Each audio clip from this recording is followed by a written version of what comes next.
За сайн байцгаана уу? Подкастын маань хүлээн авч үзэж байгаа та бүхэндээ энэ өдрийн мэндийг хүргэе.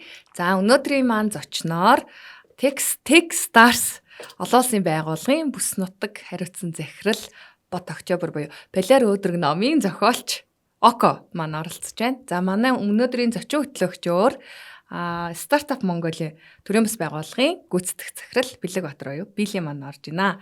За шууд зочин хөтлөгчөөсөө эхлээд асуултаа асуугаад Билбитэр яаж нэгийг танд ер нь мэдэх үү? Стартап Mongolia дээр тэрнээс өмнө шүү дээ. Тэрнээс өмнө үү? Билгийн онгоогоор эхлэх үдлээр. Айгуу дуртай. Би 17-т одоо Америк руу буцаад их сургуульд явсан. Тэгсэн чинь community Washington мужийн community college очсон чинь сургуулийн тэгсэн. Манай энд 2 монгол хүн байгаа гэдгсэн баг. Тэгэхээр би ямар гоё ингээд. Тэгээ хичээлдээ ороо сууж яасан чинь яг юм шилэнтэй анги байсан. Тэгсэн чинь ханны юм жижигхэн шилээр нь нэг 2 нөхөр ирсэн.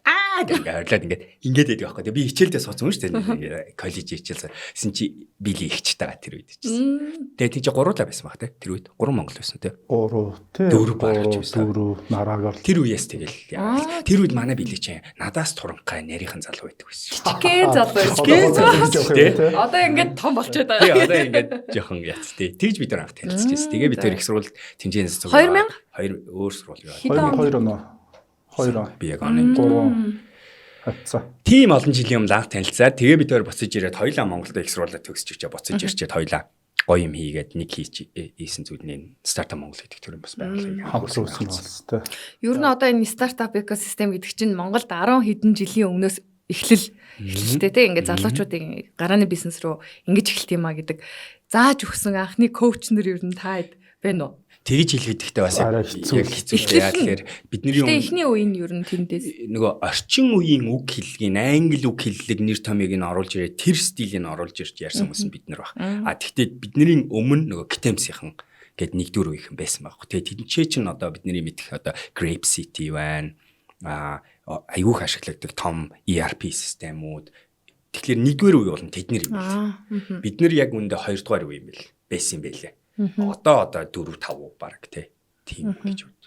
Ер нь одоо ингээд Techstars олон улсын байгууллага энэ яг стартап экосистемд орж байгаа хүн болгон бол Y Combinator Techstars гэл хамгийн Godfather гэдэг шиг явж байгаа шүү дээ.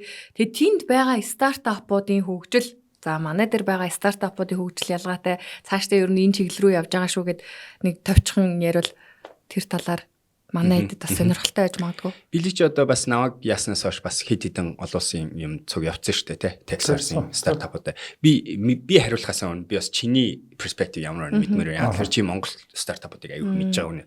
Чамд ямар ялгаа харагдаж байна? Олон улсын стартап. Тий, одоо миний тэнд зууралддаг стартапууд, энэ зууралддаг стартапуудтай харьцуулбал. За яг стартапуудын founder-ийн skill set нь шал өөр. Mentality одоо сэтгэл одоо хандлага гэх юм одоо хандлага талаас бол олон улсын хөл шал өөр. Шал өөр гэдэг нь юу вэ? Ер нь бол зүгээр яг илүү одоо skills талаас гэх юм бол адаглал төслөө хүн дэвтэйг нь танилцуулж чаддаг, ойр зүрийн тооцоолуудыг явуулж чаддаг. За ингээ менторууд ингээ зөвлөгөө өгөх юм бол шууд тэрийг пик ап хийж чаддаг те. Гэлс хувирч одоо pivot гэж ярьдаг шүү дээ. Хувирлт хийж чаддаг, газар дээрэж дороо юмнуудаа өөрчилж чаддаг, урт хугацаанд юмнуудаа өөрчлөлт явуулдаг. Тэгэхээр ерөнхийдөө бол skill set талаас бол үнэхээр чадамж талаас бол үнэхээр мундаг санагддаг. Яг би гэхдээ яг тэр төлөв experience болж байгааг бодлого үзэхгүй ч та хоёрдугаар зүгээр хандлагын асуудлууд. Ер нь л бол зүгээр одоо яг энийгээ хийгээл зөвхөн энүүгээрээ явнаа гэсэн ингээл ерөөсө фокус. Амьдралаа ч гэсэн одоо юу гэдгийг за гэр бүлээ хайна гэх нааш. Бүх юмаа тэр стартап руу золиослж чаддаг. Тэр лугаа төвлөрч чаддаг. Манайхан болохоор ерөнхийдөө нэг юм стартапад анзаараад ахаар нэг сайд прожект юм шиг ихэнх нь ороод байгаа байхгүй. За амжилттай бол гоё. Амжилтгүй бол дандаа нэг арын нэг юм бэкап төлөвлөгөөтэй те. Яг fully committed буюу одоо тэр лугаа 100% одоо нүдэж зүтгэж орж чадахгүй байгаа бол бас сэтгэл бол төрдөг. Тэг магадгүй тэр арталт нь нэг тийм айдас байгаад байна те. Тэгэхээр яг би ингээд энэ рүү тийм Монгол залуучуудад эсвэл нэг тийм барьер ч юм уу те. Яхахгүй байгаад энэ барьер байгаа. Маш их хэлний барьерууд байгаа. Мэдлэгийн бас юунууд байгаа те. Яг би бүгдийг гэж авч миний нийтлэг өнцгүүд ярьж байгаа. Түнс энэ дундаа мундаг бодцсон байгаа шүү дээ. Гэхдээ чиний хэлс ингээ сая яагаад тэгээ өөрийнхөө хариулттай нэгтэй асуулт чи хариулвал эхлээд болохоор би нэг ялгаа байхгүй гэж хэлмээр.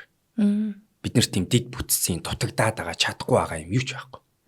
Хийгээвэл яг л адилхан хийж чадна. Чаддаг зарим нэг нь. Угаасаа тэгдийг мэдчихэж байгаа болохоор өнөөдөр Монголын экосистем бас ийм өөр төвшөнд ирсэн гоё яригадаад хүн болгон энэ стартап гэдэг нэр том яг мэддэг болсон.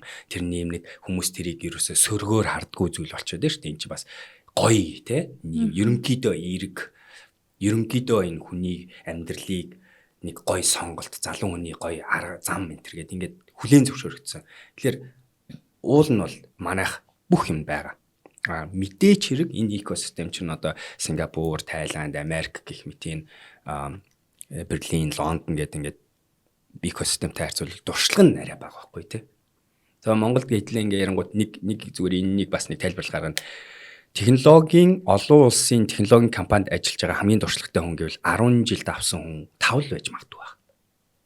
Суудаа ихч байж магадгүй, батлаг байж магадгүй, Silicon Valley те ингээ явж байгаа. 10 жилээс давсан. Тэр чинь юу гэж хэлээд байна вэ? CTO-ийнхаа хамгийн дуршлагтай хүмүүс нь тэд нар байгаа байхгүй. Одоо яг гадны одоо компанид очиж ажиллана. Менежмент талаас 10 жилд авсан хүн гэхээр бас цөөхөн. Тэгэхээр чин тэрийгээ дагаад нөгөө дистрибьюшнээ дагаад уртлын идигээ дагаад ингээл уртлын нэг хідэн нөгөө мөс хаглан нэгээд ардхан дагаад дунджаа хөдөлгөн штэ. Тэр утгаараа манайх хоцорно. Гэхдээ би өнөөдөр ихэнх компаниудтай Монголч өнөө гадны компаниудтай уулзах юм бол адилхан байж чадна манайх. Мэдээж хэрэг саяны биелий хэлж байгаа зүйлүүд бол байгаа. Тэрний юм гэхэлэр нөгөө дуршлаг, нөгөө контекст, нөгөө орчноос хамаарат майндсет арай тогтоог. Эсвэл нэг арай ондоо. Гэтэ нөгөө архитектор би одоо өөрийгөө болохоор экосистемийн архитектор хүн гэж ерөнхийдөө явдаг байхгүй олон улсад тийм. Яг л тийм зөвлөгөө өгч тэгж одоо энэ яг иймэрхүү яриаг өөр улсын экосистем. Тэгээд харангууд манай энэ тэгтээ саяны энэ ярьсан зүйлүүд бас сул тал биш давуу тал болох магадлал байгаад байгаа юм. Өөрөөр хэлбэл Монгол стартап үүсгэн гэдэг нь part time шүү гэдгийг баталжуул ямар гоё вэ? Бас нэг талдаа нөгөө талаар нь яг л full time амьдралаа юу хий чинь эрсдэл айгүйх байхгүй. Шантарч унах, шанаадуулж унах магадлал өндөр. Тэгээ Монголд ийм газар шанаадуулж унах юм бол босоход аюу хэцүү байхгүй. Эсвэргээрээ Silicon Valley шанаадуулж унах юм бол босоход аюу амархан байхгүй. Манайд нэг одоо нэг би саяхан өөрийнхөө подкаст дээр ярьсан байгаа. Тэр нь юу вэ гэхээр манайх failed гэдгийг хүлээн зөвшөөрөөгүй нийгэм одоо. Стартап унах юм бол ингэдэг бид нар. Америк гэдэг ч юм уу Silicon Valley ч одоо тэргүүлэх Tel Aviv нэг нь байна те. Энд ч хүн стартап унангууд нь очиод чи унс юм уу? Чи юм бэ гэдэг байхгүй. Юу гэсэн үг вэ гэхээр уналт гэдэг чинь энэ хүнийг хамгийн гоё хөгжүүлж чадсан сургамжуудын нэг мөн шүү дээ. Тэгэхээр нэг иймэрхүү тийм соёлын catch up хийгээгүй юмнуудаасаа болоод хөгжлийнхөө одоо экосистем хөгжлийнхөө замналаас болоод гэж ярих уу манайх саний энэ билегийн дурдж байгаа зүйлүүд бол дутагдaltaй талууд байгаа. Гэхдээ би энэ чинээс энийг үзэж байгаа залуучуудаа юу ч хэлэх гээд байна вэ гэхээр бид нэр чаддаг тэр байтугай бүр би бүр тэгж ярих юм бол Монгол залуучууд билийн энийг бол зөндөө харсан яг олон улсад надтай ингээд хэдлэг гой програм хийгээ явж байхад Монгол залуучууд яг тайзан нар гараад юм сэтгээд яхаараа нэг л ондоо байдаг шүү. Манайхан бас нэг имийг нэг ингээд нэг учрыг олчиж чаддаг те нэг шантрахгүй байдал нь олон одоо энэ гадны шар нөхдүүдээс тэг одоо Монгол подкастлоор хэлээ ингэж англи подкастер хизээш ингэж ярихгүй шүүхтүүлж гай болно. Гэтэ ер нь бол тиймэрхүү хүмүүсийг бодвол бид нэр ядаж зовлон мэдэрч чаддаг. Юмыг ингээ хүндрэлээр ингээ зуурлаж. Нөгөө нийгэмдээ өөрөө асуудалтай байнга тулгарч яадаг учраас проблем solving аюу сайн хөгжсөн те. Боксчтэй адилхан баггүй те. Гадны амар тансгийн бэлтгэгдсэн бокс чинь Мексикийн ядарч за MMA тийм ээ. Одоо нөгөө мундаг Бразилийн тэр нөхөр чинь насаараа тэгсэн хүн чинь жоох юм тоохгүй болчих жоох. Миний бодлоор үүсгэн байгуулагч гэсэн яг тийм харагддаг. Тэгээ нөгөө бас саяхан өөрөө хэлсэн байсан шүү дээ нөгөө яг амжилт бол хүн ер нь харанхуй үедээ ч юм уу нэг юм гацаанд орсон үедээ тийм үеэс нь яг жинхэнэ бодит амжилт нь гардаг гэдэг тийм яг тийм тэгэхээр нөгөө үргэлж бид нар чинь нэг нийгэн дээр асуудалтай ингэж идэг учраас арай илүү тест үүдэлдэг чадвар нь хөгжсөн. Манай нэг амар хэцүү MBA бүгдээр ордог тийм амьдралын MBA энд болохоор тийм. Тэгэхээр нэг тийм анзаардаг тийм тэр утгаараа үгүй манайх ерөөсөө тийм дутагдаад ах юм байхгүй чаддсан байлаа. Гэхдээ бид нар хурцгах хэрэгтэй. Өстой жинхэнэ өөрсдөө хөгжлийг бид нар community-гаараа бид нар экосистемээр урагшлах хэрэгтэй. Тэгжээж бид нар тэр хүсэж байгаа үр дүнгуудаа харж эхлэх байх гэж бодож байна. Яг би сүүлийн 5 жил орон нутгаар их явлаа. Орон нутаг 21 аймгийн 18 9-т нь ерөнхийдөө очиж ивент хийж үзлээ, залуучуудаа ажиллаж үзлээ те. Тэгэхээр ялтч нөгөө тэр үнцэг илүү гарч ирээд байгаа их сул байна. Тэгэхээр бид нар нөгөө нэг энэ манай энэ одоо технологийн хөгжил энэ чадварууд гэж харах юм бол бид нар ер нь эргэн тойрны Улаанбаатараа л хараад. Тэ Улаанбатараас гараал явчих юм бол бид нар адаглал олигтойхон имэйл бичиж чадахгүй байгаа залуучууд стартап хийнэ гэж яваад байгаа байхгүй тэ. Тэгэхээр бид нар тэр талаасаа бас одоо сурах, хөгжүүлэх зайлшгүй нэг шаардлагууд байна л гэж хараад. Хийхдээ хоёулынгийн нөгөө эхний стартап хийх гэж санаж байна. Тэр гоё санал гэх тэ. Таны амралтын газар очиж хийжсэн. Тэгэхэд тэр үеийн пичиг санаж байна. Бид нар ч өөрсдөө бас хийжсэн шүү дээ. Өөрсдөө бас туршлагагүй ч байсан. Одоо л харьцангуйда пич эрхийн тавигдах, яаж тавигдах бас хүмүүс суралцсан ба шүү дээ энэ хугацаанд тий. Бид нар ч өөрсдөө давхар суралцаад яваад байгаа тий. Яг окей гэлдэг зөвлөлтөө ерөнхийдөө яг энэ одоо ахтагч үеийн маань гээл хилээд байгаа ах нар эдгээр ч гэсэн тэдний нэг хийгээгүй юмнууд нь болохоор өөрсдөө сураад яваадсан би зөв шүүмжлэмээр байгаа. Тэгэхээр гадагшаага тэр одоо залуучуудыг трейнлэх, залуучуудад одоо мэдлэг хуваалцах гэдэг процесс нь илүү бага явсан юм бол одоо нөхцөл байдал нь ч бага байсан баг та. Зөвхөн бидний үе гарч ирэхээр бидний хамгийн зөвөр их хийсэн юм болохоор аль болох мэдлэгийг хуваалцах гэж оролдчихсон. Одоо око подкастаараа ч юм уу эдгээр лекцүүдээр сургалтуудаар их сургуулиудаар ер нь их явсан шүү дээ. Одоо худалдаа үйлдвэрлэлийн сургалтаа ч гэсэн хамтарч бас ажиллаж байсан да. Тэгэхээр яг нэг мэдлэг хуваалцах гэдэг процесс төр илүү байсан баг.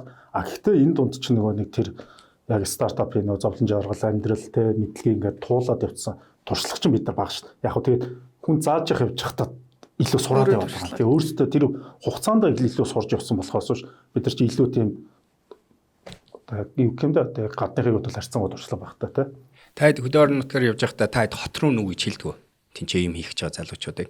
Уул нь бол бид нар зөвхөн орон нутгатаа тэр одоо чадварууд илүү байх юм бол тэнд чинь өрсөлдөөн баг байхгүй. Тийм. Гэхдээ яг энэ айгүй сонирхолтой концепт байгаа. Чиний ярьж байгаа бас нэг өөр хөдөлгөөн болоод байгаа байхгүй. Тэр нь яг ковидын үед Америкт бас гарсан юм. Steve Case гэдэг одоо AOL гэдэг мундаг юг үүсгэн байгуулагч хүн Америкт хамгийн одоо алдартай хөрөнгө оруулагч нарын нэг нь олон ерөнхийлөгчийн зөвлөх хийсэн мундаг хүн байдаг. Тэгээ тэр хүн одоо Америкт бас айгүй том өөрийн хөрөнгө оруулалтын сантай. Тэгээ тэр хүний нэг үүсгэсэн хөдөлгөөн нь юу гэдэг вэ? Rise of the Rest гэдэг хөдөлгөөнийг Америкт үүсгэсэн. Тэгээ ковидын үеэр зөвхөн Америк биш нэг том экосистемээр юу болсон бэ гэхээр төвлөрсөн газруудаа юм үүсгээд байхгүй.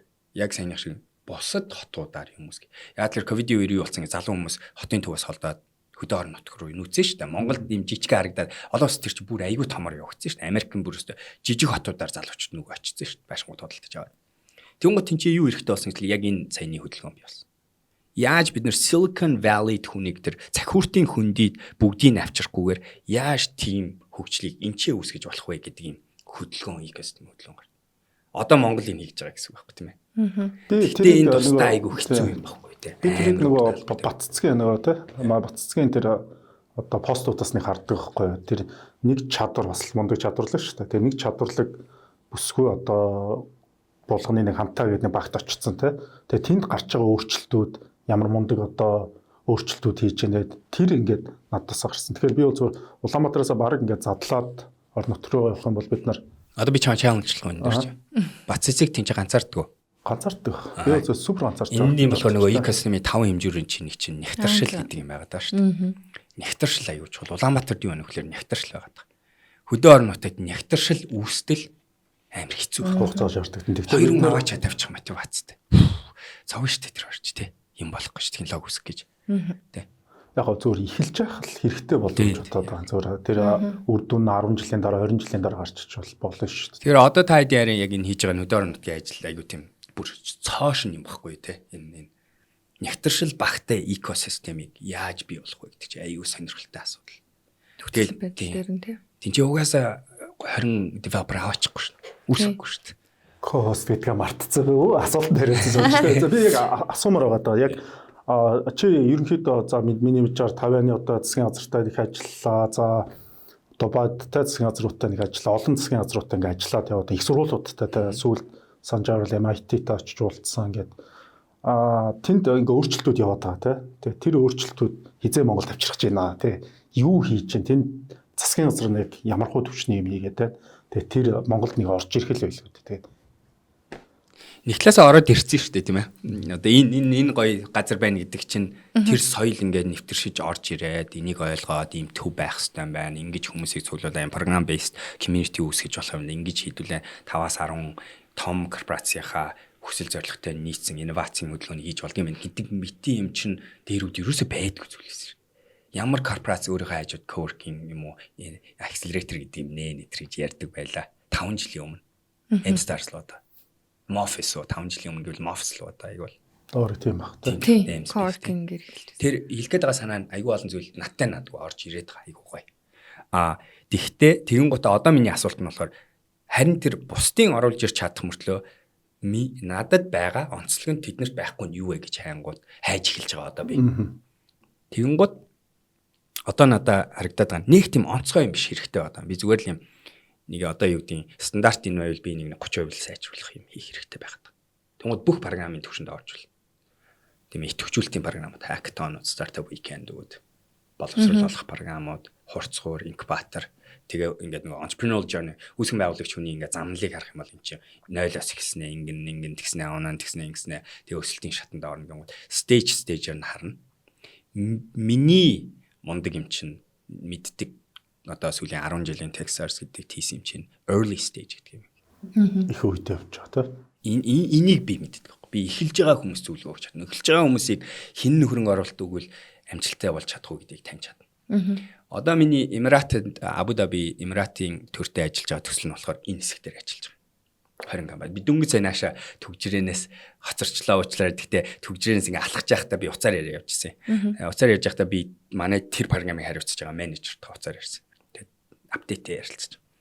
Тэгвэл бид тэр яг ойлгосон юм тэр байгаа. Энэ later stage компани яана гэсэн чинь манай багийн зарим нэг бос хүмүүс нь ерөөсөй бэлтгэлгүй хүмүүс байдаг. Хөрх юм early stage мэддэг хүмүүс. Эднэртэй ярихаар алуулчихна. Одоо чинь манайд нөгөө нэрэ энэ саяны Абу Даби би 3-7 хоног юм натсан. Очиж компаниудтайгаа уулзсан 20 компани ба. Тэрний нэг нь MBA All Star байгаа шүү дээ. Өөрийг үүсгэн байгуулсан. Тэгээ мундаг. Тэгэхээр тим хүний өмнө зөвлөх хийх гээд нэг хүн ментор хийх гэж очихоор чи intimidate болно үстэй. Нөгөөдг нь 3 удаагийн MVP. NBA тэ хой гэх юм өндөр 3 метр шахуу амтан зогсож байгаа юм чи тэ. Тэгээ бид хоёр ингээ уулзаж ярьж байхсан чи миний урд нөгөө нэг жинжер Холландд зориулж байгаа байхгүй. Хүмүүс чинь нэгийг л уудчих штэ 10 гэж байна. За тэр ч яваа. Гэхдээ тэр хүний өнөөдөр тэр дуршлагаас ягаад зөвлөгөө ярилцаа тэр хүний бизнесийг ойлгож авч хэцүү байхгүй те. Дуршлахгүй хүнд дүнгиж эхэлжсэн бол ярьж болно шүү. Гэтэл тэр хүн чинь одоо хэдэн сая долларын орлоготой болсон компани чи бид нэр яаж зөвлөж дараа чинь төвшнө авч. Одоо Монголд их тэр дутагтаад байгаа те. Маш олон газрууд одоо early stage-үүд те их үедээ явж байгаа стартапуудад ажиллаа те. Стартап Монгол бол яг л тийм шүү дээ. Угаасаа нөгөө Око ч л Око нөгөө early stage дээр ажиллаж чаддаг болохоор бид нар early stage дээр ажиллаад байгаа. Тэгээд тэгэхээр бид нар одоо ер нь баахан л нэг early stage стартапууд үүсээд байна те. Үүсэл фейлтэл.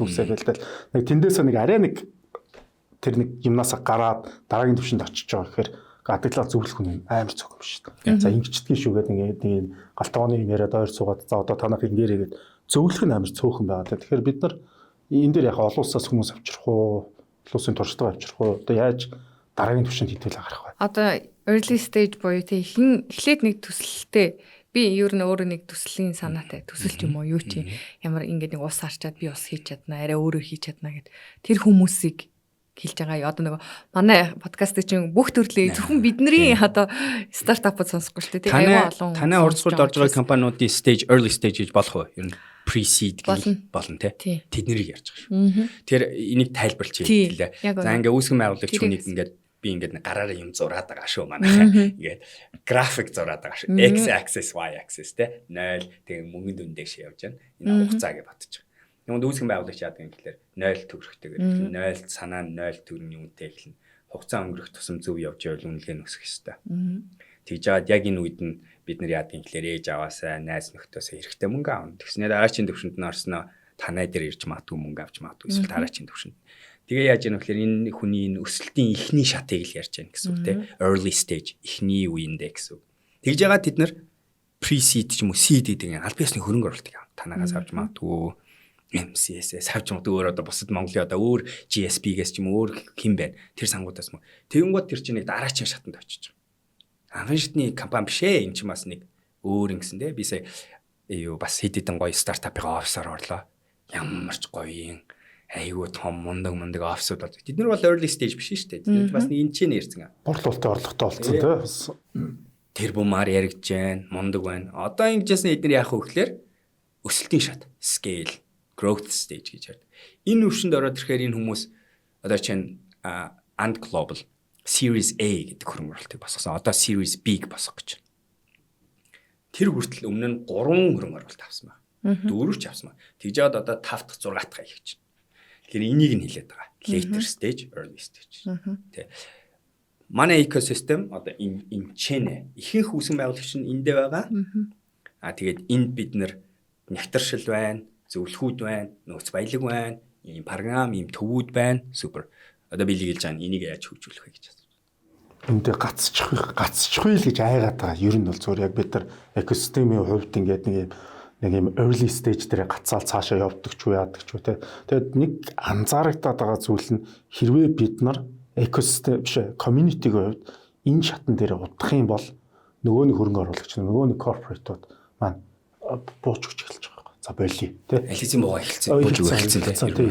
Ер нь юу яваад байгаа. Гэтэ яг хөө зүгээр одоо нэг асуух гэдэг юм бид нар эндээс гарах нь бол зайлшгүй. Тий. Гялс ингээд дараагийн нэг одоо тий баатрууд, херонууд тий гоё юмнууд төрүүлээ гарах зайлшгүй шаардлагатай байгаа. Тэгээд гарах нэгдүгээр боломж байна. Яг байгаал та чи байгаал гэж ярина.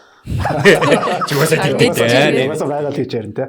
А гарахаар бол бид нар одоо community талаасаа тий юу хийж болохоор байна. Бөөндөө яаж хамтраад ядч нэг юм хийдэд дараагийн оролцож байгаа оролцогч талууд нь тэр нэг компанийг яаж дэмжиж дээшээ гаргах вэ? Яг үнэ. Баярлалаа. Хариултыг нэлцлээ шүү дээ бас. Бид нэр ингэж болохгүй гэж бодож байна миний бодлоор.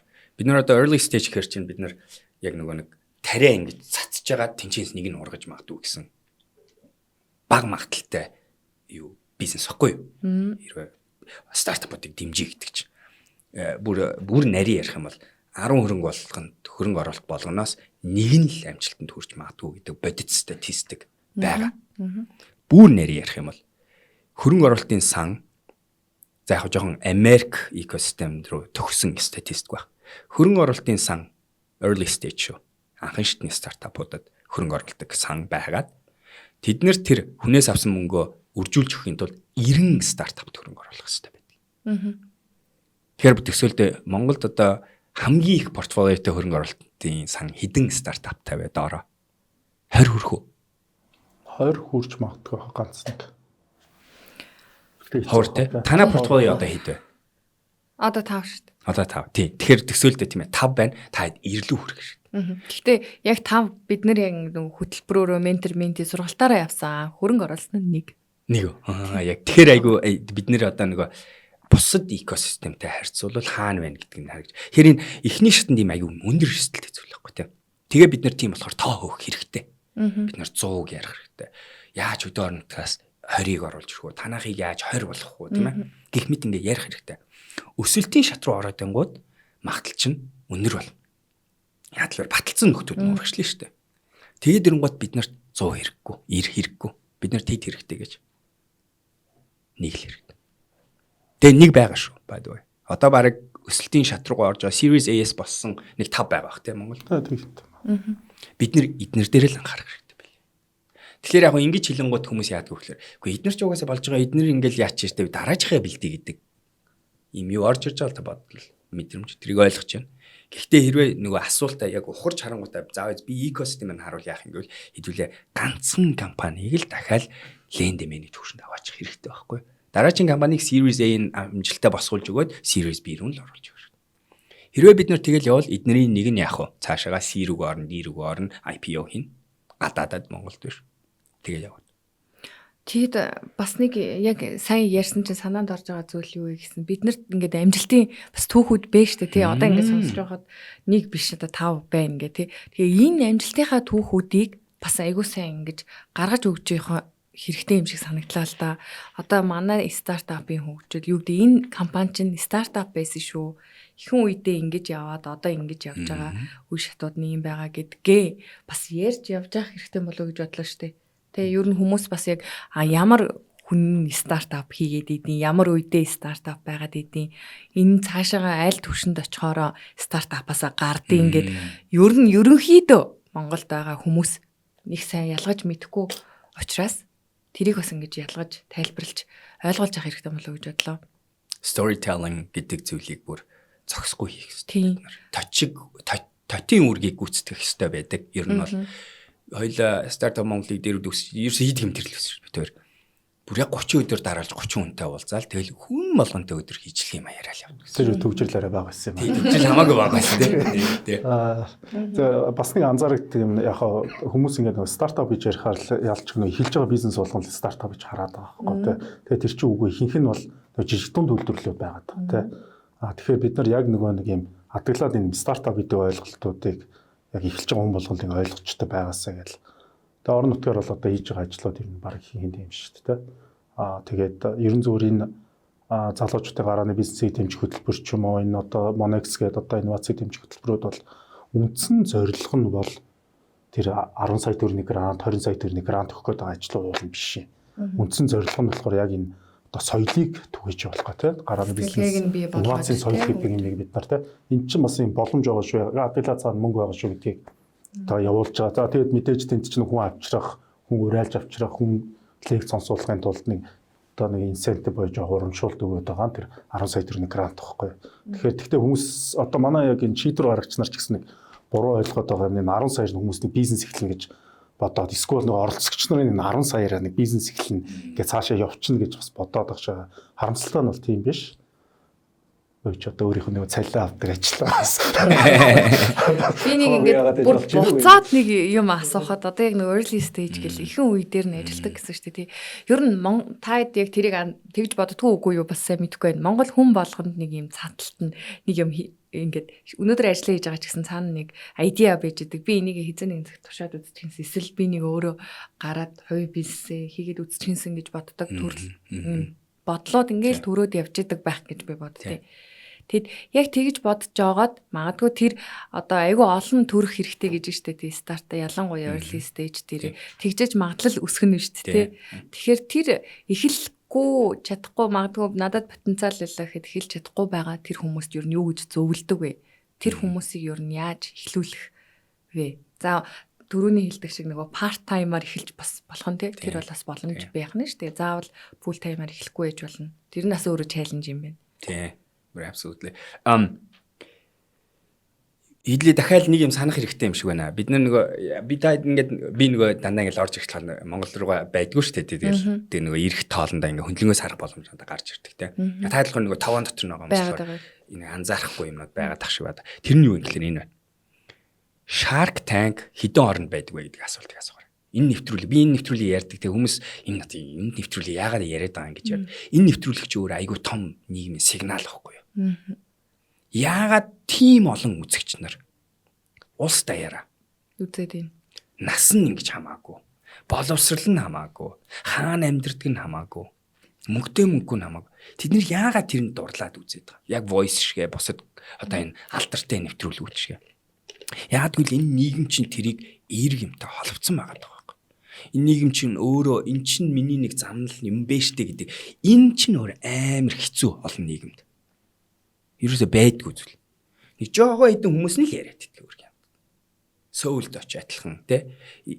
Экосистем гэдэг чинь хотын юм яригддаг шүү дээ. Уул нь бол нэг юм жижигхэн юмнууд гэдэг шүү. Silicon Valley гэвэл тэр цахиуртын өндгийн нэг жижигхэн л хэсэг байгаа шүү дээ. Яг тийм баруун мужи тэр чигээр гэсэн юм бол байхгүй шүү дээ.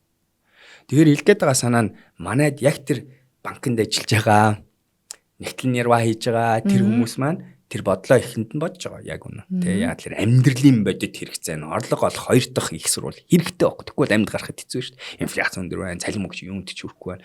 Бодит хэрэгцээ л хүнийг entrepreneur болох ёстой шүү дээ. Хөөрлөөр биш тийм. Тийм хүмүүс нь л хождог гэдэг бид нар мэдэн шүү дээ. За тэгэхээр тийм хүсэлтэй юм байна. Хоёрт нь тэд нар одоо ингээд нийгмээр яриатай болчих. Бүр хоорондоо ярьдаг болчих. Чи нэг юм хийж үзүүл яасан. Хэдүүлээ тэр нэг яриад байгаа. Хөөе манай нөгөө найз чинь хөрхэн технологи хийдэг юм бэл шүү дээ. Ингэж яриатай болсон. Чүрс амар том хөгжил сэтгцэн асуудал яригч. Тэгж байгаа тэд нар дотроос зарим нэг нь энэ хаб гэж нэг юм харж байлаа. Хэдлийн нөгөө санаагаа нэг хийгээ оролдоод үзүүл яасан. Тэгэхээр бид нар одоо нөгөө нягтршлыг бүрдүүлэх хэрэгтэй. Тэрний үгс юм гэхээр яг энэ шиг програм зөндөө байх хэрэгтэй. Манайд 5 6 accelerator хэрэгтэй энд Улаанбаатар дангаараа. Тэгэхээр бидний хийж болох зүйл нь хий гэж хэлэх биш, хийж харуулах хэрэгтэй. Хийх нөхцөлийн л бүрдүүлээ тавьчих хэрэгтэй. Одоо манай муу M office битгий хаагдасаа. Хаагдчихлаа. Сайн хаагдсан. хаагдсан. Тэгээ манайд яг ийм экосистем ийм төвүүд айгүй хэрэгтэй. Танаах байх хэрэгтэй. Өөр одоо олон гоё ийм газрууд байх ёстой. Co-working space бид нар одоо олон жилийн өмнө бас Work Central гэх анхны co-working space-үүдийг оруулж ирж үүсгэжсэн. Тэгээ ярьж байхад хүмүүс их айдаг байсан. Хүү яа одоо 3 үсчлээ хангалттай юм шүү. Үгүй бид нарт дахиад 10 20 хэрэгтэй. Бидний гоё ингэжсэн одоо унчлаа шүү дээ. Тэгэхээр миний хариулт нь тэр үн тэгээ харамсалтай нь одоо яг энэ тэг гэж юм. Гэхдээ нэг юм би дандаа хэлдэг шүү дээ. Илтгэл хийж явж байхдаа үсгэн байгуулагч болно гэдэг тийм гоё сонголт биш шүү гэж хэлдэг шүү дээ би дандаа. Галзуу үний ажил шүү гэж хэлдэг шүү дээ. Тэ. Бас айгүй их сэтгэл зүйн Бүх төрлийн тэ. бас дээрсэн тий. Окей ч сүүлийн үед нөгөө үсгэн байгуулагч зориулсан сэтгэл зүйн зөвлөгөөнүүд өгч байгаа үстэй тий. Коучинг гэж. Ер нь зүгээр хэл төр чинь нэг их ихтэй л мөнгөгүй байгаа үед одоо юуны бидний хэлгээр value of debt гэж байгаа л нэг ихлүүлээл ерөөсөө хас баланс руу орчиж байгаа шүү дээ тий. Тэр үсч тий. Уусаа ер нь зүгээр яг бодит амьдралтай тий. Шууд хас баланс руу орж өрөнд орн цалингийн өрөнд орн.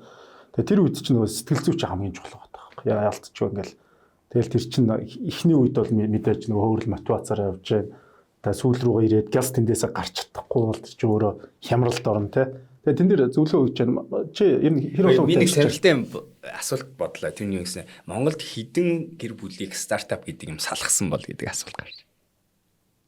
За тэр тоороо хэрэггүй хуу. Гэхдээ ер нь бол бодит айгүй нөлөөтэй айгүй хэцүү зүйл байгаа байхгүй тий. Яг стартап ажил төрнөх байгаа шүү дээ. Айгүй их байгаа. Яг тэгэхээр энэ замлыг сонгоно. Өдөр шөнөгөө яваад байна. Нөгөө нэг оюутлогоо явж 14 хоногт явдаг те бараг л адилхан байхгүй юм чинь. Бүр тэрнээс толгонд байхгүй те. Яг л энэ соёлын чинь ядаргаатай юм. Нөгөө орой шоудна гэдэг чинь энэ соёлын чинь нэг хэсэг нь мөн байхгүй. Тийм тэгж бизнес хийгддэг газар. Тэгээ нэтворкинг одоо хүмүүстэй харилцаа холбоо үүсчээж наануу цаануу тэгэл зөвлөхүүдээ тий зөвлөхтэй гахаа хэрэг шоуцнаас яриад болохгүй хаа зүгээр ер нь бол үнэн зүгээр хүмүүс бол энийг ажлын нэг хэсэг гэж харддаг. Чи яалтчвал тэр нэтворк үүсгэж байгаа. Тэгээ би саяхан нэг одоо Монголдо гайгүй явж байгаа нэг стартап байхтай ярьж хахад танаа стартап викэн дээрээс манай бүх хүний нөөц бүрдсэн штэ гэж байгаа байхгүй. Тэ? Яг тэн дээрээс ингээд нэг юм компани ягаад тэр гарсан компани гоё байгаа юм биш. Стартап викенд ч юм уу хакатонууд гэдэг чинь уул нь амар гоё нэтворкинг боломж байгаа. Нэг нэгтэй танилцах боломжууд байгаа тэ. Тэгээд яг нэг компанийн дурдаад яг хуу зүгээр сүүл дээрээ юу стартап викендээс гарсан олон ихнэр нөхрүүд байна. Би болсон. Манай стартап викендийн хүүхэд гэж байгаа юм Монголд. байгаа шүү дээ. Байгаа тий. Өөрөөр хэлбэл энэ үйл ажиллагаан дээр танилцаад тэгээ хүүхэдтэй болсон осод одоо байгаа. Тэгэхээр зөвхөн одоо нэтворкинг бол ер нь яаж бас нийлүүлдэг. Тэр өнцгөөс биш маш олон фаундерууд одоо үүсгэн байгуулагч хоорондоо танилцж ирсэн. Тэгээ бас дээрээс нөгөө яг бизнесийнхаа онцлогуудыг бас ойлгоод тэр хэд чинь тий ойлгоно шүү дээ. Бид нар бас би яг энэ замлаар явж байгаа. За чи бид нар яаж хамтралыг бий болгох уу гэдэг чинь бас айгүй чухал.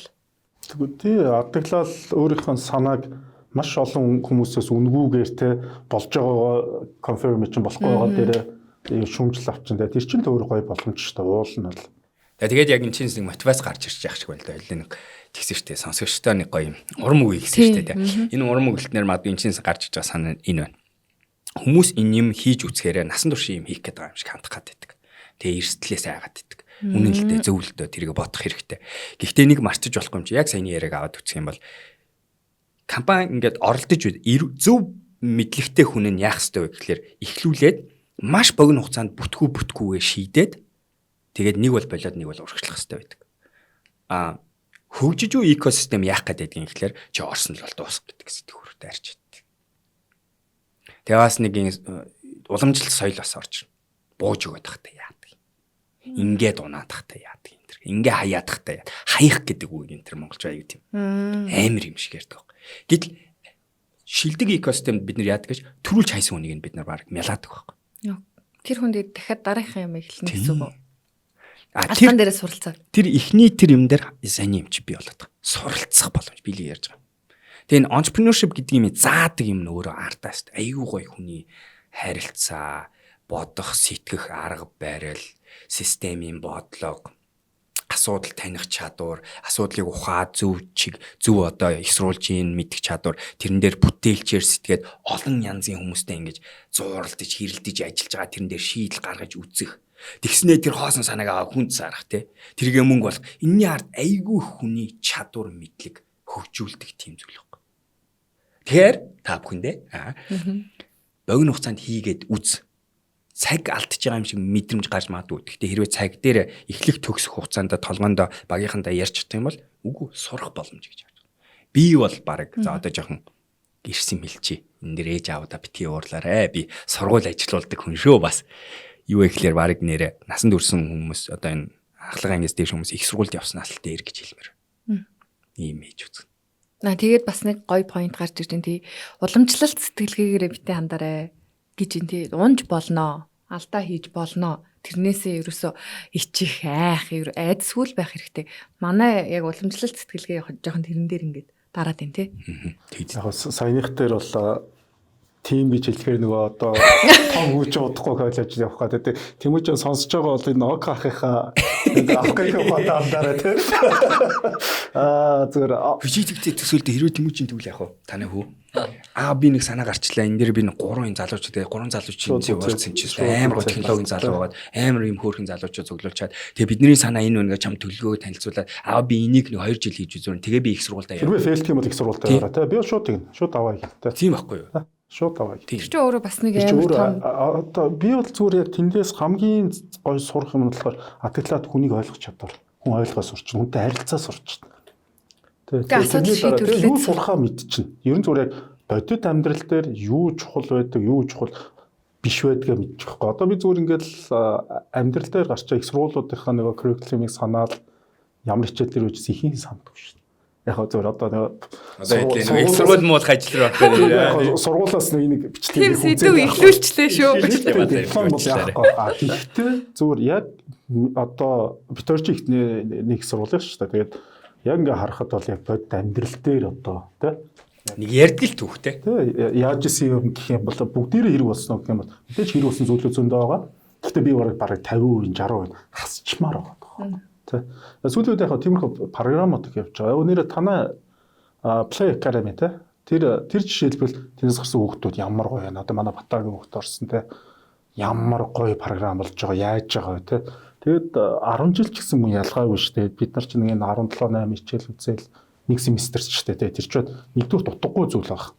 Тэгээ тэн дээрээс бид нар эцэгхийн хувьд хүсэж байгаа юм чинь бол ирээдүйд бэлэн хүүхдэл хүсэж байгаа шүү дээ. Ирээдүйд амьдралд бэлэн сурах, өөр ингэсэн сурах чадвартай, өөрийгөө илэрхийлэх чадвартай. Миний үйл сайн явж байвал болно шүү дээ л гэдгийг шүү дээ. Уул нь бол тийм ээ. Гэтэл юу ч 17 8 хичээлийн дараа үндсэндээ аль хичээл дээрээ сайн биш болчихж байгаа юм. Тэгээ дүнгийн асуудал яриаг шүү. Тэр тэгтээ ер нь уучлаарай. Дундуур нэрийг тасчлаа. Зорилгонд ирж штэ. Юу ер нь одоо та хоёр түрүү хэлсэн штэ тий Америкт ингээд суралцж исэн. За магад өөр зөндөө орнуудад явж их сургуулийн системүүдийг нь харж исэн. Тэгэд энэ систем нь өөрөө Монголын систем юм байгаад байна уу? Эсвэл бүх олон улсын их сургуулиудын систем нь ийм байгаад байгаа мó? Одоо тэр 17 хичээл чинь Монгол зөвхөн ороод байгаа мó? Миний хамгийн сүүлийн стартап бол одоо Play Academy гэдэг билет рүү мэрсэн. Энэ нь болохоор сургууль. Тэгээ бид нар 10 жилийн сургуулиар эхэлсэн. Сая 100-ны кампейн удахгүй яг энэ нэг сард өвлийн Таиланд руу бас хүүхдүүд авч явах чаа. Тэгээ манай сургууль яг инновацийн мэдлэг хоёр зүйлэн дээр л анхаардаг. Нэг нь болохоор стартап инновацийн мэдлэг, нөгөөх нь болохоор яг тэрийг хийдэг хүмүүсийг бэлдэх буюу хувийн хөгжил, эрүүл мэндийн. Тэгээд одоохондоо тийнейжрүүд байгаа. Тун утга бид нар томчуудын хувилбарыг бас хийж эхэлж байгаа. Тэгээд санаа нь болохоор ингээд олон дүүдэд. Тэгээд 25 онд анхны эсэлтээ аав манайх. Тэгээд энэ болгоныг хийж байгаа шалтгаан саяны асуулт гэж байна. Тэрний юу гэхээр боловсчлын салбар дэлхийд даяараа одоо хамгийн том эвдэрэлт рүү орж байгаа инновацаар ингэж оруулаад системийг шинчлэх гэж оролцож байгаа салбар байгаа. Зөвхөн Монголд ангаараа 10 жилийн хүүхдүүд, цэцэрлэгийн хүүхдүүдийг яривал 1 сая хүүхэд. Монголд ангаараа энэ тоо ирэх 6 жилдээ багасаад жил болгон 800 мянга барайл яваад. Тэгэхээр энэ бол манай ирээдүй. Тэр миний одоо энэ экосистем руу орж байгаа нэг арга нь те энэ сургууль гэдэг юм байна. Тэр шалтгаан нь юу юм гэхээр тэгээд манай сургууль зөвхөн Монголын биш. Яагаад Таиланд манай нэг үсэг байгуулагч Таиланд миний олон жил найзсан бид хоёр Америкт байгаа. Энийг яагаад хийж юм гэхээр энэ хэрэгцээ дэлхийд даяар байна. 10 жилийн програмууд хэцүү байна. Их сургуулийн програмууд хэцүү байна. Тэглээгээ бүгдээрээ бол биш. Инженерийн програмууд, гой програмууд байна. Богино хугацааны чадвар дээр суурилсан vocational education програмууд мундаг байна. Дэлхийн шилдэг томууд бол тэр чигээрээ үлдэн Harvard-аа явна, Oxford-аа явна, Cambridge-д явна. Тэд нар бол мундаг хэвээрээ байна хүмүүс хэрэгтэй мэрэгчлээ. Бусд нь харамсалтай нь өнөөдрийн эдийн засаг нийгэмд хэрэгтэй бэлтгэгдэх гормоос хоцорчоод. Яг л энэ модель ч 13 дугаар зууны үеийн модель, их сургуулийн модель болчихно. Энийг л авч жоохон өөрчлөлт чинь нийцэл аяг хэцүү байгаа. Тэгсэн чинь өнөөгийн нэг бид нар аягүй гой мэдлэг байна, мэдээлэл байна, технологи байна. Бид нар энийг аяйгоо сайжруулж болох байхгүй. Өнөөдөр жоохон хүүхдүүд эдний охин байна. Хүүхдүүд англи хэл яаж сурдаг юм?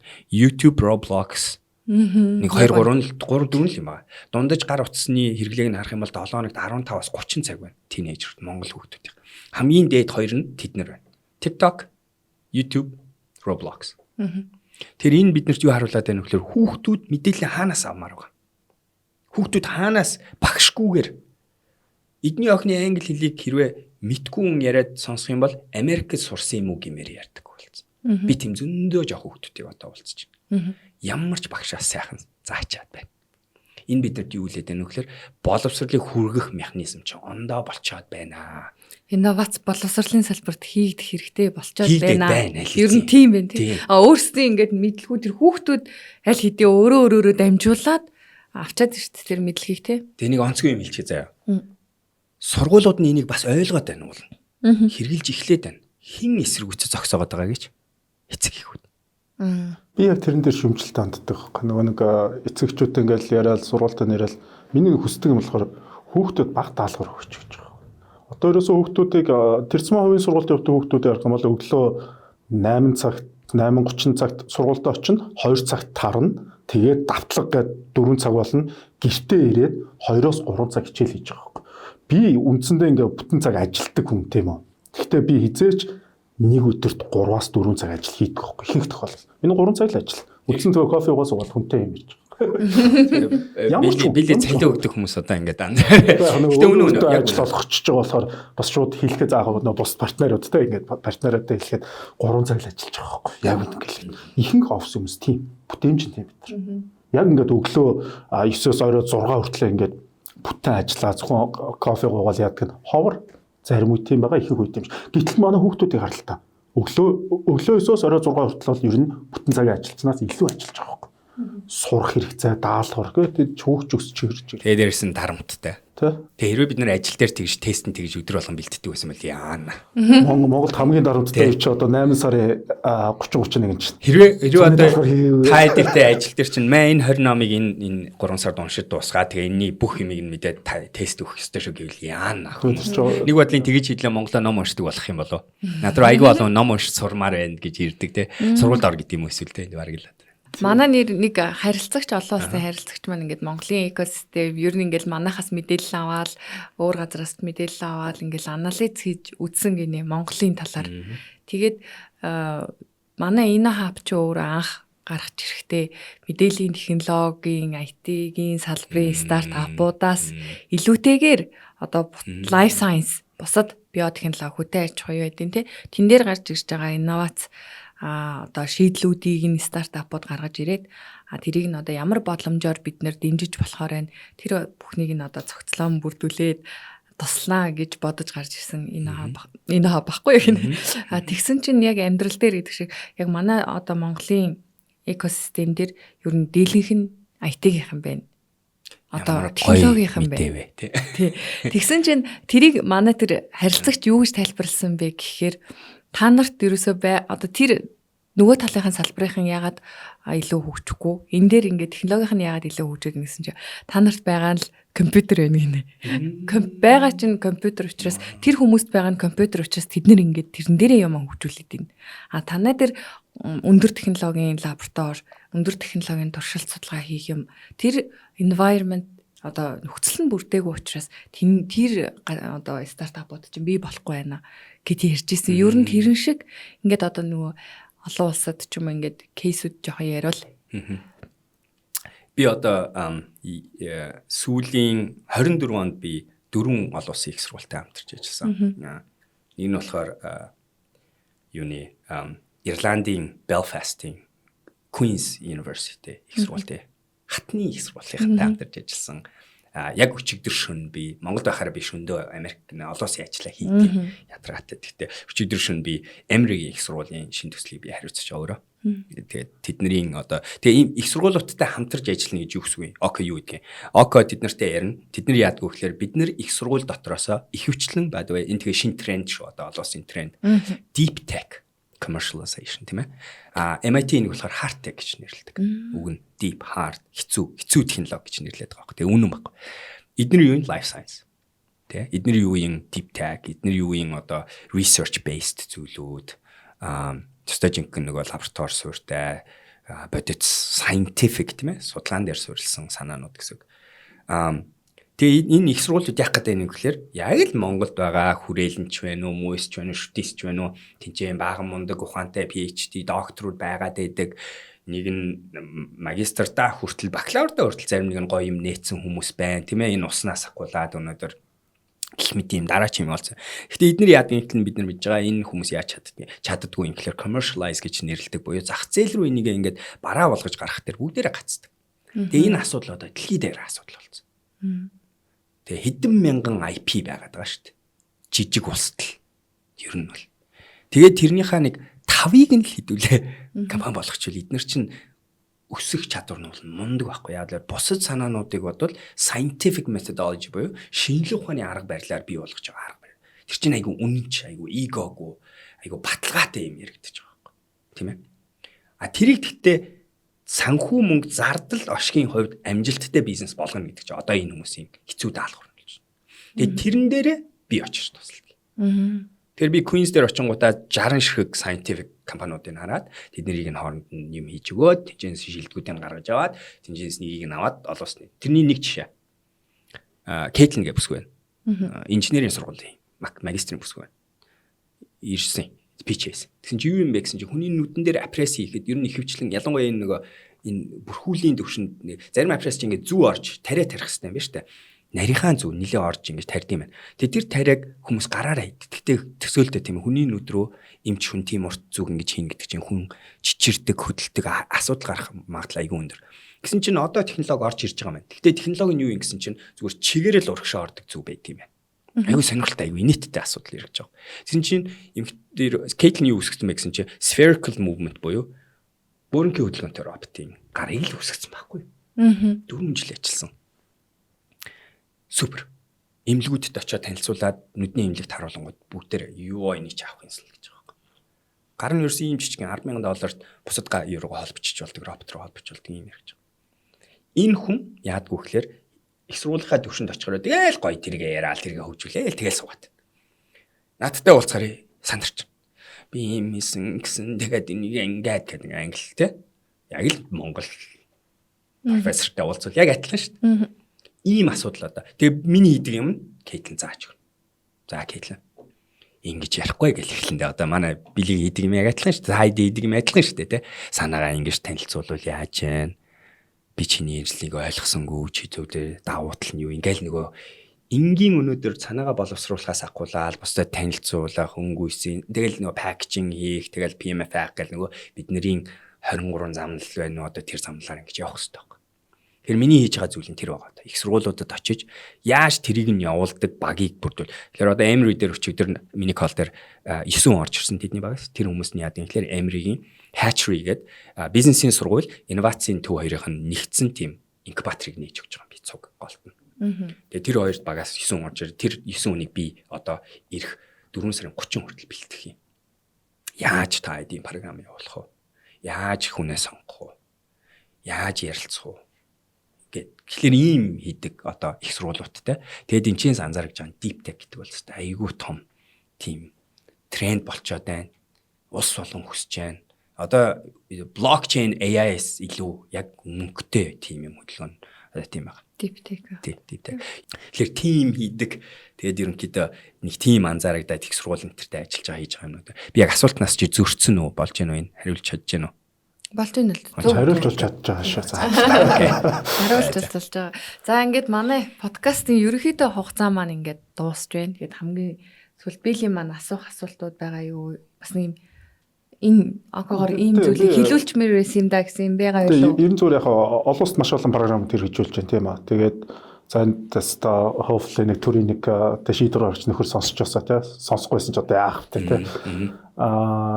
Бид нар тэн дээрээс яг зөвхөн Монголд одоо имплемент хийчих болох байц тий. Монголд яг оруулж ирээд ингээд зарим нь бол шууд зарим нь ирээдүйд оруулж ирэх тийм боломжууд програмууд ч юм уу зүйлүүд юу байна өөрчлөлтүүд. Эхлээд болохоор бид нар манайх ингээ ажил айгүй хийгдсэн юм шиг боловч early stage дээр ажил дахиад зөнд их нийтэн дээр л явж байгаа гэж хэлж байгаа бид нар дахиад өнөөдөр штэ Улаанбаатар шиг ийм хотод штэ бид нар 5,000 6,000 гэдэг стартапын тоо ярих хэрэгтэй газар байхгүй юу? Яад гэвэл сайн экосистем 100,000 хүнтэй хотод 5,000 яригддаг. Сингапур 5 сая хүнтэй 3,000 компани. Тэгтээ Сингапуртэй нэгтэрсэл ихтэй. Абу Даби миний сая ажиллаж байгаа Hub 71 гэдэг програм 4 жил болоод 500 компани портфолио үүсгэж чадсан байна. Тэр биднэрт энэ эхний энэ үр тарих ажил хаач вэ бид нар 5,000 хүртэл маш их хийх ажил хэрэгтэй байгаа. Тэгэхээр бид нар энийгээ үргэлжлүүлж хийх хэрэгтэй. Энийгээ үргэлжлүүлж хийх үедээ экосистем бүх тоглогч нар орж эхлэх хэрэгтэй. Сая ашгүй 24 23 онд юу 22 оноос хойш баг юу болсон бэ? Корпорацид ашгүй орж ирсэн. Айгуу гоё байна. Тэгээ нөгөө моментум нь одоо унж эхэлж байна. Болох хэвээр юм болж байна. Зүгээр капитал маркет жоохон татагдаж эхэлж байна. Эрсдлүүдээ ойлгож эхэлж байна. Бүх стартапд хөрөнгө оруулалт гэдэг чинь ийм байж тээ, ийм биш мэж тээ гэдэг одоо баг энээр ухаарч эхэлж байна. Гоё. Одоо эдгээр чинь ингэснийга дараа уул нь зарим нэг нь бууж өгөх гээд байна. Бууж өгөх ёсгүй. Сураад шинэ горим оруулах хэрэгтэй. Тайландд яг энэ хөдөлгөөнд 5 жилийн өмнө болсон. Бүх корпорац CVC нээц 5 сая 20 сая долларын. Одоо ихэнх нь байхгүй болсон. Гэхдээ мундгууд нь одоо гарч ирж байна. Яг л нөгөө Warren Buffett хэлдэр арт түмэн шиг үжил эсрэг нь гүөх хэрэгтэй байхгүй. Бүгдээр мөнгөө татчихвэл тэр чинь юу гэсэн үг эрэлт нийлүүлэлтийн одоо асуудал гарч ирд. Тэнгууд дараачийн таланттай нөхдүүдийг татчих эхлэх хэрэгтэй. Тэгэхээр нэг юм хийдэм юм да. Капитал маркет биднэрт хөшөө дараачийн түвшинд орох хэрэгтэй. Тэнгууд сан үүсгэх хэрэгтэй. VC фонд үүсгэх хэрэгтэй. Байхгүй. Гэхдээ VC фонд үүсгэхийн өмнө angel investment-ийн тийм синдикатууд үүсгэх хэрэгтэй байна. Яг үнэ. Тэ? Тэгээд хөрөнгө оруулагчдын боловсролыг нэмэх хэрэгтэй байна. Манай зөндөө хөрөнгө оруулагч нар байгаа. Тэдний хувьд энэ нь анхны туршлага нь байхгүй. Тэр нь гэдэг нь би хөрөнгө оруулалтын анхны туршлага гэж байгаа юм биш шүү манайхаа. Стартап буюу өндөр эрсдэлтэй хөрөнгө оруулалт гэж ярьж байгаа шүү дээ. Хамгийн өндөр эрсдэлтэй хөрөнгө оруулалт нь оролцож байгаа байдал дээр боловсрол аягүй хэрэгтэй багтах, туршлага хэрэгтэй. Мөнгө алдах хэрэгтэй байна. Тэгээ ашгүй ч яах вэ? Жоо алдчихлаа. Тэр чинь аягүй том сургамж яах вэ? Яг MBA-ха төлбөрийг төлж байгаа гэж хэлдэг байхгүй бид нар. Хэрвээ чи ингээ инвестор болцоорыг гэвэл хэдэн төгрөг алчих чи сургалтынхаа төлбөрийг төлж байгаа шүү гэсэн үг. Тэгж байгаа сурч эхлэв шүү дээ. Тэ. Тэгэхээр тиймэрхүү юмнууд хэрэгтэй байна гэж харж байна. Бид нар нэг юм бас нэг жоохон гэхдээ энэ бусад экосистемд харагдах гэдэг бид нар юм зааг тавих гэдэг байна. Тэ манайх танаах ингэ гэдэг байна. Тэр арилах хэрэгтэй.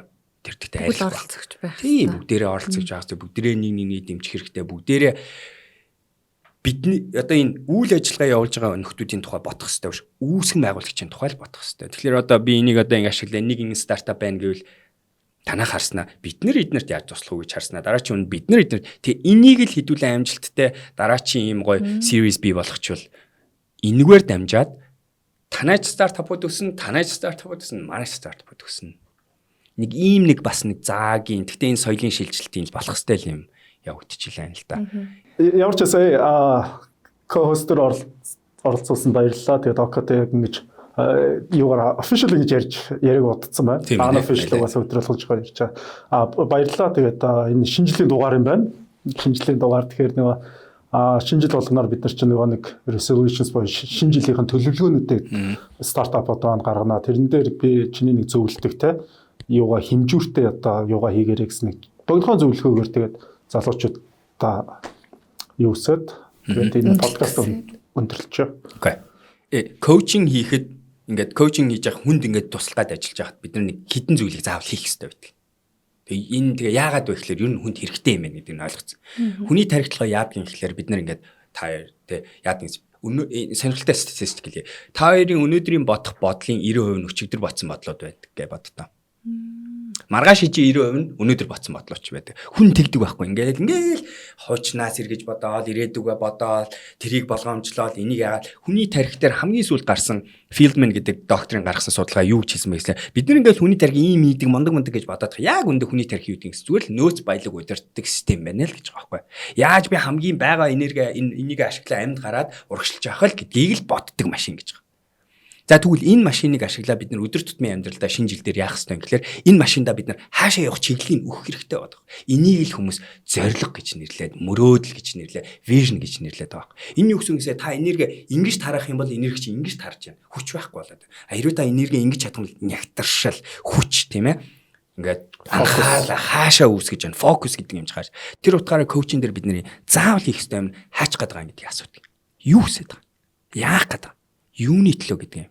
Олон хүмүүс тэргээ мэддэг. Гэхдээ энд нэг хүмүүстэй тэгсэн найз нэг юм хэлсэн чи энийг ингэж хүсэж. Тэгээ ингэж итгэх баг. Тэгээ тэр чи яг нөгөө дөрөв ажилд ажиллаад алинд нь ч амжилтанд хүрэх байгаа. Аль хоёр тулааг нэг ч оцоргүй гэдэг чи яг энэ баг. За тэгвэл зорилгоо яаж гарах вэ? Өөртөө үнэнж байх хэрэгтэй. 3 зүйлийг бичиж ирэх хонд. Тэгээ асуулт нь энэ.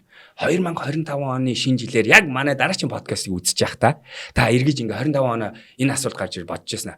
Яа би энэ жил яг нөгөө 3 энийг л хийжвэл миний амьдрал энэ тэгээ энийг хийснээс улаан миний амьдрал энэ 25 он ийм гоё болсон шүү гэж ухраагаад үзээ энийг нөгөө ирээдүйрөө очиад ухрааж харж гэсэн механик. Тийм бол юу вэ гэж асуумаар. Юу болчвол та 25 оныг үнэхээр гоё жил боллоо гэж бахархах вэ? Тэр 3-ыг бичиж хэлмээр. Тэгээ хэрвээ юм бичих юм бол тэрийг яагаарай. Өөрийнхөө хүнийхөө үедээ хянж үзээрэй. Тэгээ тэр 3 зүйл чинь смарт байх хэвээр. Смарт гэдэг нь юу гэсэн? Жохон айлах хэрэгтэй. Бүтгээр юм байх хэвгүй. Жохон бүтггүй байж магадгүй эргэлзээ байх хэвээр.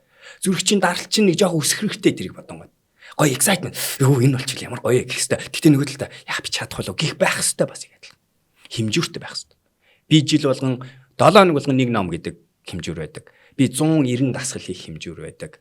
Би хэдэн удаа бясалгал хийх хэмжүүр байдаг. Миний бүх юм хэмжүүртэй. Миний одоо энэ дотор хувцсан дотор миний биеийг 24/7 хэмждэг энэ ч зүйл байна. Энийг ашиглаж би нойроо мэддэг. Яг одоо энэний дараа би миний стресс хэрэг болсон гэдээ бол гэдгийг харна тийчээс. Энэ ярианы. Гэх мэтэр хэмжүүртэй байх хэрэгтэй. Хэмжчих юм бол шантрахгүй. Хүмүүс яагаад шантрдаг юм гэхээр хэмжүүр байхгүй. Яг тэгвэл том юм өсөж байгаа бол тэр чинь 1000 алхам нэгж байгаа зүйл байхгүй юу?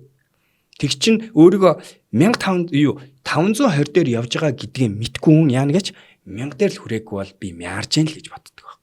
Гэтэл өнөөдөр 520 алхам хийснийг тэмдэглэж сурах хэрэгтэй. Талархаж сурах хэрэгтэй. Тэг хамгийн гол нь өөртөө итгэлтэй бол. Тэгээ эцсийн миний зөвлөгөө тэр биш. Өөртөө итгэе, өөрийгөө хайрл. Яа гэвэл өдий болтол амьдрсан чинь ардаа та юм чадсан байгаа, юм хийсэн байгаа, юм ойлгосон байгаа. Урагшаа ахиц гаргасан болохоор л та байгаа. Энийгээ сэргээ өөртөө. Энийгээ өөрөөхөө зэмсэг болго. Тэгээд энийгээ одоо яаж хорцолж өшөө урагшлуул гэж бодож. Окей. За тэг happy new year. За баярлалаа. Бүгдэнд нь шинэ оны шинэ жилийн баярын мэнд хүргэе. Тэд өөрийгөө хайрлаад өөрийгөө урамшуулж агаарэ гэж хэлжээ те. За окей баярлалаа манай зочдтой. Тэг өнөөдрийн подкаст маань өгөр өндөрлж байна.